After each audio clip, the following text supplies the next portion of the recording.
Global માર્કેટ્સની updates જાણીએ સહયોગી નીરજ કંસારા પાસેથી। Neeraj, good morning. કઈ રીતે આજે વૈશ્વિક બજારો સંકેત આપી રહ્યા છે? જી ગુડ મોર્નિંગ ચાંદની। આજના દિવસે ખાસ કરીને જોઈએ તો અમેરિકાના બજારોમાં ગઈકાલે આપણને ખાસા એવા ઉતાર ચઢાવ સાથેનો કારોબાર જોવા મળ્યો હતો। જુઓ, ગઈકાલે એકચ્યુઅલી ડાઉ તમને લગભગ 150થી વધારે પોઈન્ટ જેટલો ઘટીને બંધ થયો। નાસ્ડેકમાં એક તેજી રહી, S&P 500માં એક ફ્લેટ ટુ નેગેટિવ કામકાજ આપણને જોવા મળ્યું, પરંતુ સોમવારે પણ ડાઉની અંદર આપણને 450 પોઈન્ટનો એક ઘટાડો આવ્યો હતો। એટલે એના પર એક ધ્યાન રાખવું કે આજે સતત બીજો દિવસ છે કે ડાઉ તમને થોડો ઘટાડા તરફી કારોબાર દર્શાવી રહ્યો છે। હવે બીજી તરફ આ તો અમેરિકાના બજારોની વાત થઈ, પરંતુ ટેરિફને લઈને ઘણા બધા ફ્રન્ટ પરથી આપણને સમાચાર આવતા દેખાઈ રહ્યા છે। એના પર નજર કરી લઈએ। સૌથી પહેલાં બ્રિક્સ દેશોને લઈને ફરી પાછું એક વખત ટ્રમ્પે અહીંયાથી નિવેદન આપ્યું છે। હવે આપણને ધ્યાન રાખવું જોઈએ કે અત્યારે જે બ્રિક્સની મિટિંગ આપણે બ્રાઝિલની અંદર થઈ હતી, એની અંદર આ જે ટેરિફ નાખવામાં આવે છે એને બ્રિક્સ નેશનોએ વખોડ્યા હતા, જેને પગલે ફરી પાછું ટ્રમ્પે ચીમકી ઉચ્ચારી છે કે ભારત સહિત બ્રિક્સ દેશો પર પણ વધારાનો ટેરિફ લાગી શકે છે। લગભગ 10% ટેરિફ લગાડવાની તેમણે વાત કરી હતી। 1 ઓગસ્ટ 2025ની ડેડલાઇનની અંદર કોઈ પણ ફેરફાર કરવામાં નથી આવ્યો અને ત્યારબાદ કોઈપણ પ્રકારનું એક્સટેન્શન આપવામાં નહીં આવે એવું ખાસ કરીને ટ્રમ્પનું કહેવું છે। બીજી તરફ ટેરિફની મોંઘવારી પર કોઈ અસર નહીં થાય એવું પણ તેઓ કહી રહ્યા છે અને કાઉન્સિલ ઓફ ઇકોનોમિક એડવાઇઝરીના રિપોર્ટની અંદર આ ખુલાસો થયો છે એવું એમનું કહેવું છે। બીજી તરફ ખાસ કરીને અત્યારે થોડી કલાક પહેલાં જ ટ્રમ્પ દ્વારા ટ્રુથ સોશિયલની ઉપર એક ફરી નિવેદન જાહેર કરવામાં આવ્યું છે। એમાં એમણે કહ્યું છે કે તેઓ 7 વધુ દેશોને આજે રાત સુધીમાં નવા પત્રો આપશે, જેમની સાથે તેઓ ટ્રેડ કરવા માંગે છે। એવા 7 દેશોને તેઓ પત્રો લખવાની વાત કરી રહ્યા છે। એટલે ફરી પાછું એના પર એક વખત આપણે ફોકસ રહેશે કે કયા 7 દેશોના નામ આ સિરીઝની અંદર આપણને આવતા જોવા મળે છે।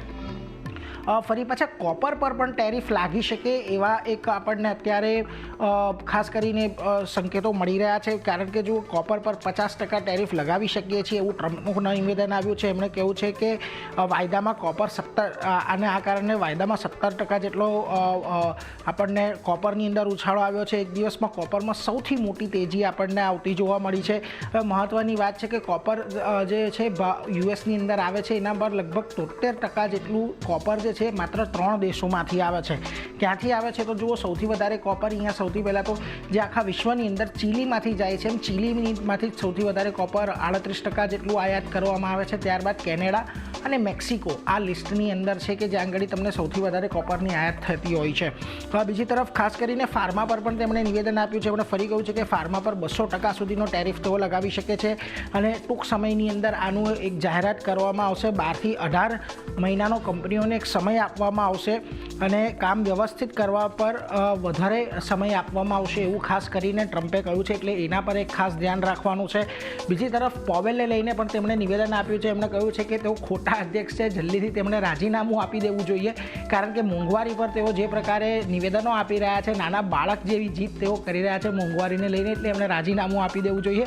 આ પ્રકારનું નિવેદન તેમને આવતું જોવા મળ્યું છે। એટલે ટ્રમ્પના ટેન્ટ્રમ્સ ફરી પાછા આપણને કદાચ બજારને થોડાક હલાવી શકે એવી અત્યારે તો પરિસ્થિતિ છે। આ બધાની વચ્ચે થોડીક ચિંતા આપણને ક્રૂડના તરફેથી જોવા મળી રહી છે, કારણ કે ગઈકાલે 200 DMAની બ્રેકઆઉટની લેવલની ઉપર આપણને ક્રૂડ સસ્ટેન થતું જોવા મળ્યું હતું અને $70ની નજીક ફરી પાછું એક વખત પહોંચી ગયું છે।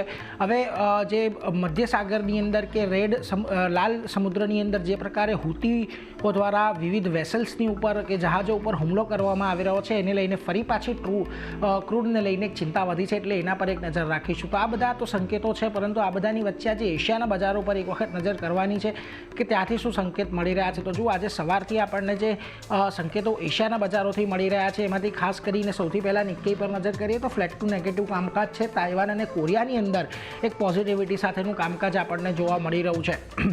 આ ઉપરાંત તમને શાંઘાઈ, હેંગસેંગ અને સ્ટ્રેટ ટાઈમ્સથી પણ જો થોડાક મિશ્ર સંકેતો જ આજના દિવસે મળી રહ્યા છે, એટલે આ બધા પર નજર રાખવાની છે। મહત્ત્વની વાત, આજે હવે આપણને ગિફ્ટ નિફ્ટી શું સંકેતો આપી રહ્યું છે તો જો ગઈકાલે આપણને જે ક્લોઝિંગ આવતું જોવા મળ્યું હતું 24,500ની ઉપરનું ક્લોઝિંગ હતું ખાસ કરીને, અને નિફ્ટી ફ્યુચર્સ 25,500ની ઉપરનું ક્લોઝિંગ હતું। 25,611 નિફ્ટી ફ્યુચર્સ સંકેત આપી રહ્યું છે, ખાસ કરીને 25,88ના સંકેતો ગિફ્ટ નિફ્ટી આપી રહ્યું છે। એટલે થોડા ઘણા ઘટાડા સાથે આજે શરૂઆત થાય એવી એક અપેક્ષા છે। એટલે જે આપણી રેન્જ બનેલી છે 25,400 25,600ની, આ જ રેન્જની અંદર આજે પણ આપણને કદાચ કારોબાર થતો જોવા મળે એવી પૂરેપૂરી શક્યતા ચારની બની રહી છે। જી નીરજ,